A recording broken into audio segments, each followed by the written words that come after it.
नमस्कार दोस्तों, मैं सीताराम शर्मा हिंदी एंड संस्कृत क्लासेज में आपका स्वागत है। आज हम हिंदी व्याकरण में छंद पढ़ेंगे, तो चलिए शुरू करते हैं।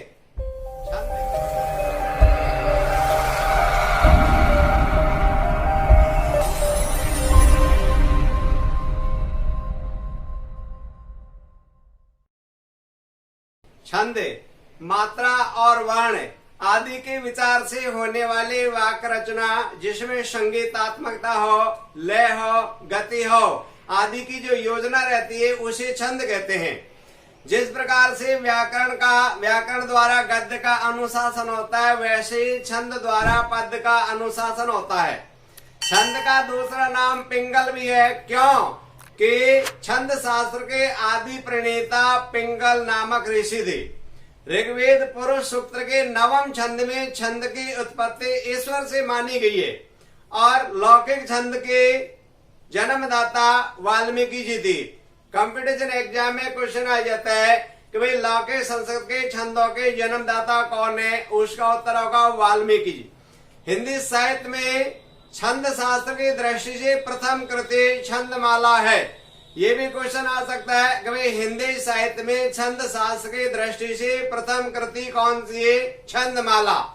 छंद के संगठन तत्व 8 होते हैं, जिसमें पहला वाला होता है वर्ण, यानी ध्वनि की मूल इकाई को वर्ण कहते हैं। वर्णों को सुव्यवस्थित करने के समूह को हमेशा वर्णमाला कहते हैं। वर्ण होते हैं वो 2 प्रकार के होते हैं, स्वर और व्यंजन। दूसरा वाला होता है मात्रा। मात्रा से तात्पर्य वर्णों के उच्चारण में लगने वाले समय को मात्रा कहते हैं। मात्रा 2 प्रकार के होती है। एक होती है लघु। लघु की मात्रा इस प्रकार से लिखी जाती है, और दूसरा होता है गुरु। गुरु की मात्रा इस प्रकार से लिखी जाती है। लघु की मात्रा 1 काउंटिंग की जाती है गिनती समय, और गुरु की मात्रा 2 काउंटिंग की जाती है। आगे तीसरा वाला है चरण। चरण से तात्पर्य होता है प्रत्येक छंद चरण या पाद में विभाजित होता है। छंद में 4 चरण होते हैं। किसी किसी छंद में 6 चरण भी होते हैं। प्रथम व तीसरे चरण को हमेशा विषम कहते हैं और दूसरे और चौथे चरण को सम कहते हैं।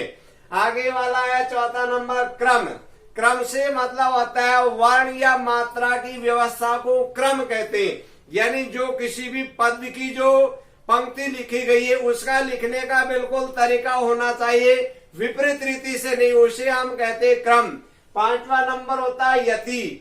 यति से तात्पर्य होता है छंदों को पढ़ते समय बीच में कुछ रुकना पड़ता है, उसे यति कहते हैं, यानी विराम को ही यति कहते हैं।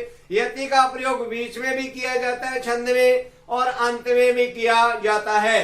नंबर 6 है गति। गति से तात्पर्य होता है छंदों को पढ़ते समय मात्राओं के लघु अथवा गुरु होने के कारण जो विशेष स्वर लहरी यानी लय उत्पन्न होती है उसे गति कहते हैं।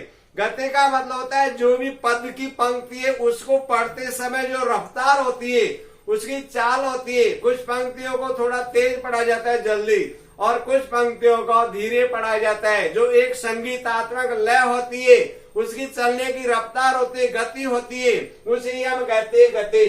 नंबर 7वां है तुक। तुक से तात्पर्य होता है छंद के प्रत्येक चरण के अंत में स्वर व्यंजन की समानता को तुक कहते हैं, यानी कोई भी पंक्ति होती है उसके अंत में जो वर्ण आता है, चाहे स्वर हो या व्यंजन हो, वो ही लास्ट वाले दूसरे वाले पंक्ति में होना चाहिए। अंत्याक्षरी जो खेलते हैं उसमें भी अंतिम वर्ण को देखते हैं, वही प्रारंभ किया जाता है। जैसे मंगल भवन अमंगल हारी, री आ गया। द्रवोसो दशरथ अजिर बिहारी, इधर भी री आ गया, इसे हम कहते तुक। और 8वां है गण। 3 वर्णों के समूह को गण कहते हैं। गणों की संख्या 8 होती है, और छंद शास्त्र का ये सूत्र होता है ये मा ता रा जय भा न से ले गा। ध्यान दीजिए, छंद में हमेशा 8 गण होते। इससे बनता है ऐसे यगण, दूसरा मगण, तीसरा तगण, चौथा रगण, 5वां जगण, 6वां भगण, 7वां नगण, 8वां सगण।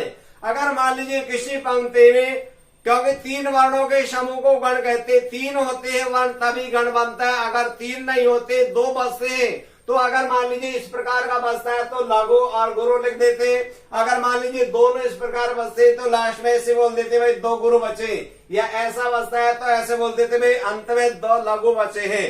ऐसे इस प्रकार से गण होते, गणों की संख्या 8 होती है। जैसे आगा यगण, मगण, तगण, रगण, जगण, भगण, नगण, सगण।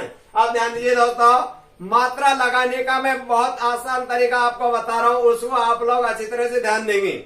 मात्रा लगाने के कुछ नियम होते हैं। हमेशा लघु के मात्रा इन वर्णों के नीचे लगाई जाती है। कहीं पर भी ए की ध्वनि होती है, छोटी ई की ध्वनि होती है, छोटा ओ की ध्वनि होती है, और ए ऋषि होता है, वहां हमेशा लघु की मात्रा इस प्रकार से लगी जाती है। ध्यान दीजिए, चाहे ये स्वर हो या व्यंजन हो। जैसे के में ए है, जैसे छोटी की, इसमें छोटी ई की मात्रा है। जैसे छोटा को, इसमें छोटा ओ की मात्रा है। जैसे मान लीजिए क्री यानी रे ऋषि की मात्रा है। तो ऐसी जगह हमेशा लघु का प्रयोग किया जाता है। लघु के एक मात्रा होती गिनते समय।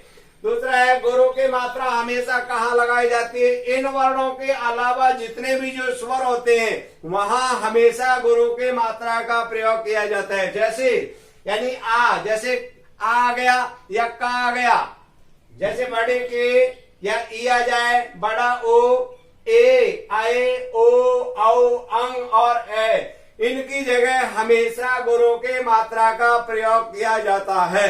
कहीं पर भी जैसे का, बड़े के, बड़ा को, के, कै, को, कौ, कंग और कै, यानी हमेशा विसर्ग और अनुस्वर का प्रयोग होता है। वहां पर भी हमेशा गुरु का प्रयोग किया जाता है।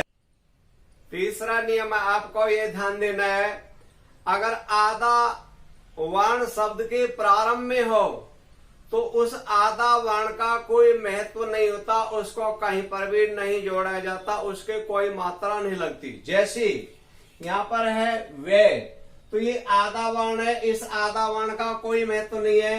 तो ये में ए है तो लघु हो गया, ये में ए है ये लघु हो गया। चौथा नियम ये ध्यान दीजिए, अगर आधा वर्ण किसी शब्द के बीच में हो, यानी आधा वर्ण से पहले कोई भी पूरा वर्ण हो, तो वे आधा वर्ण अपने से पहले वाले पूर्ण वर्ण में मिलकर गुरु हो जाता है। जैसे यहाँ पर अव्यय है तो आधा वर्ण वह है, ये ए में जुड़ करके और ये हो गया गुरु। ये में ए है और ये में ए है तो ये हो गया। अब यहाँ पर देखो दोस्तों, गण बनाने का बहुत आसान तरीका है। जैसे मान लीजिए आपको ये ध्यान देना, 3 वर्णों का एक गण बनता है। ऐसा का ऐसा ये जो सूत्र है, वहां जहां से प्रारंभ होता है वहां से अपन को लिख करके और गण लिख दीजिए। तो ये वाला ऐसे देखेंगे कहां से, यानी एक तो गुरु है और 2 लघु है, तो यहाँ पर आगा एक गुरु और 2 लघु, तो भा न से, इसका मतलब ये भगण बन गया। ऐसे इस प्रकार से बनाना क्या है, गण। तो जो शब्द का प्रारंभ जहां से हुआ था वो अक्षर लिख दो। तो यहाँ पर जैसे बनाना था अपन को गण, क्या बनाना था, ग और ने। अब यहाँ पर अपन ने भय से चालू आता तो ये भय लिख दिया, तो क्या बन गया, भगन बन गया। आगे देखो, आधा वर्ण इसका कोई महत्व नहीं है। यहाँ पर ओ की मात्रा आ गई, अपने आप एक गुरु है, लेकिन यहाँ पर जो आधा तय और आधा से मिलकर भी और ये इसी में हो गए, तो ये बन गया गुरु, और ये भी क्या हो गया, गुरु। अब यहाँ पर आ गया कंगन, तो यानी अनुस्वर आ गया, तो अनुस्वर वाला भी गुरु हो जाता है। इसके बाद में ये आ गया और इसके बाद में लघु आ गया। गे में ए है, न में भी ए है, इस प्रकार से अपन को छाटना है। आगे छंद होते हैं, वो 2 प्रकार के होते हैं। एक तो होता है वर्णिक छंद, दूसरा होता है मात्रिक छंद। छंदों के भी उपभेद होते हैं। उपभेद भी 3 प्रकार के होते हैं। पहला होता है सम छंद, दूसरा होता है अर्ध सम, और तीसरा होता है विषम। सम छंद होते हैं, उसमें 4 चरणों में सभी में बराबर के गण या बराबर की मात्रा होती है। और अर्ध सम्य होता है, आधा समान होता है, जैसे पहला और तीसरा समान है, दूसरा और चौथा समान है। विषम में पहला और दूसरा बिल्कुल अलग होता है, वो हमेशा विषम होता है। यहाँ पर यानी वर्ण छंद किसे कहते हैं? वर्णों के आधार पर जिनकी रचना की जाती है वे वर्ण छंद होते हैं। वर्ण छंद होते हैं, वहां हमेशा गणों का प्रयोग किया जाता है, जिसमें हम जैसे हमारा छंद है वसंत तिल का। अब ये इसका लक्षण है उगता वसंत तिल का तब जा जगोगे।